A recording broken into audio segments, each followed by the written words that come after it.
আজকে নয় টিচারদের নিয়ে এত গন্ডগোল হচ্ছে। এই টিচারদের সঙ্গে পুলিশ কী করেছিল এটা মাত্র কয়েক মাস আগের ঘটনা, সেটা আমরা ভুলে যাইনি। এই টিচারদের সঙ্গে এই যখন আরজিকরের যখন হয়েছিল, সাধারণ যারা খেলা দেখতে এসেছিল তাদের সঙ্গে পুলিশ কী করেছিল, পথচারীদের সঙ্গে পুলিশ কী করেছিল সেটা আমরা ভুলে যাইনি। থেকে বড় বিষয় হচ্ছে যে মিথ্যাগুলো যখন চোখের সামনে অনেক বেশি করে চলে আসছে রাজ্য সরকারে, তখন তারা সেগুলোকে দাবিয়ে রাখতে চায়, পুলিশ দিয়ে তাদের সেই জায়গাগুলোকে বন্ধ করে রাখতে চায়। কাজ করলে তাদের কাছ থেকে কিছু কিছু তারা পয়সা নেয়, কারণ তারা বলে তাদের যে মাইনে দেওয়া হয় সেই মাইনে কোনো ভদ্রলোকের মাইনে নয়। 8,000 9,000 টাকা বা সর্বোপরি 10,000 টাকা তাদের মাইনে দেওয়া হয়। আপনি বলুন, রাজ্য সরকার একজন তার কর্মচারীকে সকাল থেকে রাত অবধি সপ্তাহের প্রত্যেকটা উইকডেজে তাকে খাটাচ্ছে, অথচ তার পাশে বসে অন্য র্যাঙ্কের অফিসাররা বা ক্লার্করাও তারা একটা হিউজ পরিমাণ স্যালারি পাচ্ছে, তারা পার্মানেন্ট বলে। আশাকর্মীদের আমি বলবো তাদের ন্যায্য পাওনার জন্য এবং তাদের ওপরে হওয়া সমস্ত অত্যাচারের বিরুদ্ধে প্রতিবাদ করে তারা মামলা করুক। মন্ত্রীর মুখে বড় বড় কথা আছে, মন ভুলানো ভোট পাওয়ার জন্য এই ধরনের পোস্টগুলোকে সৃষ্টি করা হয়েছিল। এই স্বাস্থ্য দপ্তর যে ঘুঘুর বাসা এবং স্বাস্থ্য দপ্তরে যে চিটিংবাজি চলে, ধাপ্পাবাজি চলে এবং সেটা যে অন্যান্য দপ্তরেও চলে, সেটার প্রমাণ হচ্ছে এই আশাকর্মীরা।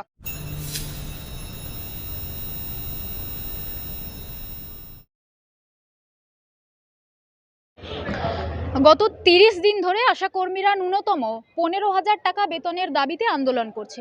বর্তমান ন্যায্য মূল্যের বাজারে রাজ্যের স্বাস্থ্য পরিষেবার মেরুদণ্ড হয়েও তারা কেন নামমাত্র ভাতায় কাজ করবেন? রাজ্য সরকার তাদের প্রাপ্য মর্যাদা দিতে কেন ব্যর্থ?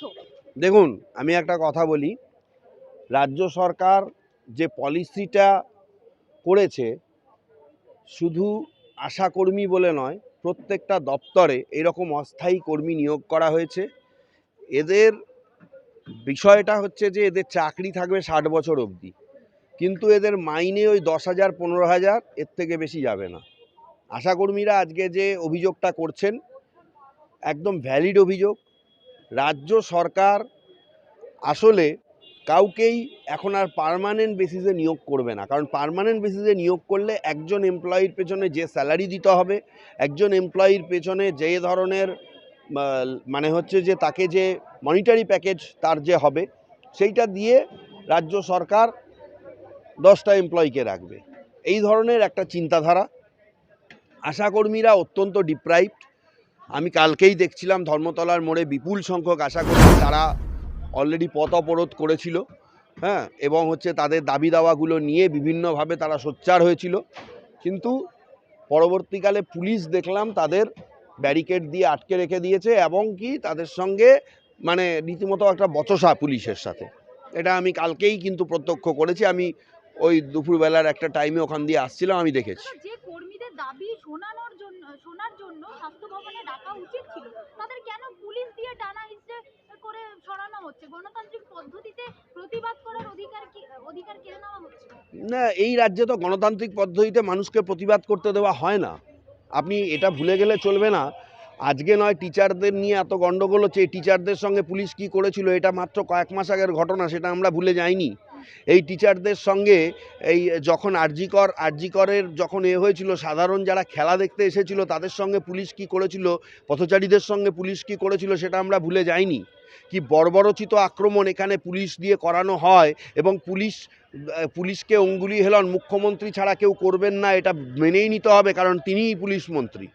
সুতরাং এটা বোঝা যাচ্ছে যে সব দিক থেকে নিজেরা খাবো, নিজেরা ভালো থাকবো, নিজেরা চিটিংবাজি করব এবং নিজেদের অধীনস্থ যে সমস্ত কর্মচারীগুলোকে তাদেরকে হচ্ছে যে ওই রাস্তার কুকুরের মতন পায়ের নিচে ফেলে রাখবো। এটাই হচ্ছে তৃণমূলের একটা মানে সো কল্ড রাজনীতি।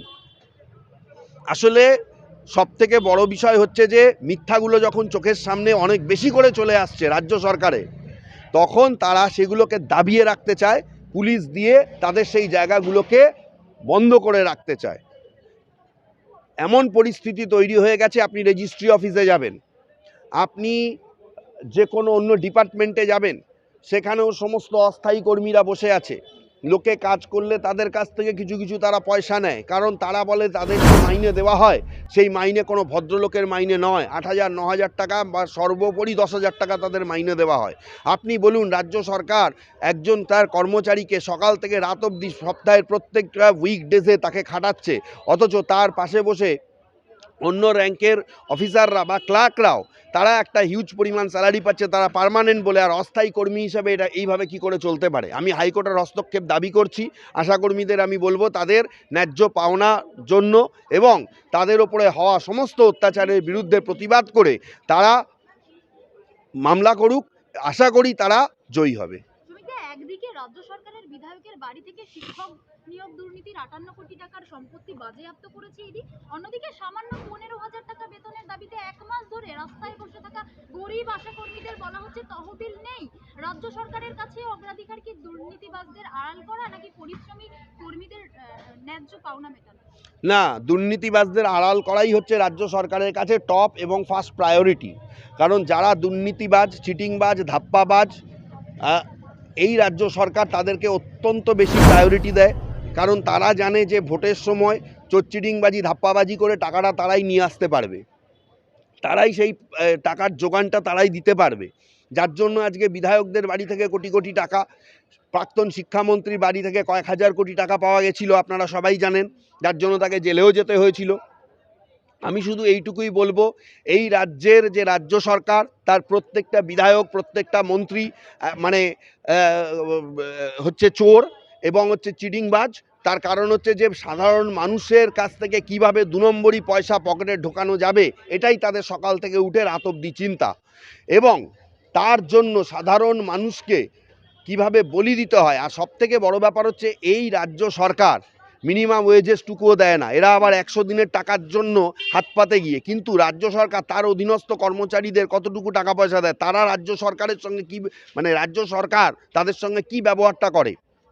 এবং রাজ্য সরকারের মুখে বড় বড় কথা আছে, মুখ্যমন্ত্রীর মুখে বড় বড় কথা আছে, মন ভুলানো, ভোট পাওয়ার জন্য এই ধরনের পোস্টগুলোকে সৃষ্টি করা হয়েছিল।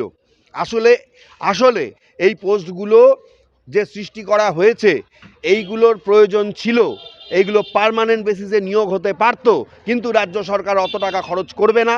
মেলা খেলা এটা ওটা করে সেই টাকা সমস্ত রাজ্য সরকার নষ্ট করে দিয়েছে, যার জন্য রাজ্য সরকারকে আজকে বলতে হচ্ছে যে তাদের কোনো তহবিল নেই। এর থেকে নোংরা, এর থেকে খারাপ ভারতবর্ষের কোনো রাজ্যে পরিস্থিতি কিনা আমার জানা নেই। আমি আপনাকে আর একটা ছোট্ট ইনফরমেশন দেব। এই স্বাস্থ্য দপ্তরই 93 জন মানে হচ্ছে আপনার নিয়োগ করেছিল সারা ওয়েস্ট বেঙ্গলে কোভিডের টাইমে।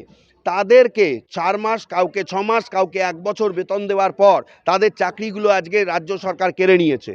এবং সেখানে বারবার বলে মুখ্যমন্ত্রী হস্তক্ষেপ দাবি করে, স্বাস্থ্যমন্ত্রী হস্তক্ষেপ দাবি করেও আজ পর্যন্ত কোনো সুরাহা হয়নি। সুতরাং এই স্বাস্থ্য দপ্তরে যেখানে সন্দীপ ঘোষের মতো লোকরা বসে থাকে, সেখানে আরও বেশি দুর্নীতি হবে। একটা আরজি কর আমরা দেখেছি। আমার ধারণা শুধু আরজি করের যেটা হয়েছে সেটা অন্য বিষয়, যে মানে একজনের সাথে এরকম হয়েছে, কিন্তু এই স্বাস্থ্য দপ্তর যে ঘুঘুর বাসা এবং স্বাস্থ্য দপ্তরে যে চিটিংবাজি চলে, ধাপ্পাবাজি চলে এবং সেটা যে অন্যান্য দপ্তরেও চলে, সেটার প্রমাণ হচ্ছে এই আশাকর্মীরা। আজকে স্বাস্থ্য দপ্তর দিয়ে শুরু হয়েছে, বাকি অন্যান্য যত দপ্তরের অস্থায়ী কর্মীরা তারাও কিন্তু অত্যন্ত ক্ষুব্ধ, তারাও ঠিকমতো টাকা পয়সা পান না এবং তাদেরও বহিঃপ্রকাশ খুব শীঘ্রই হয়তো আমরা দেখব।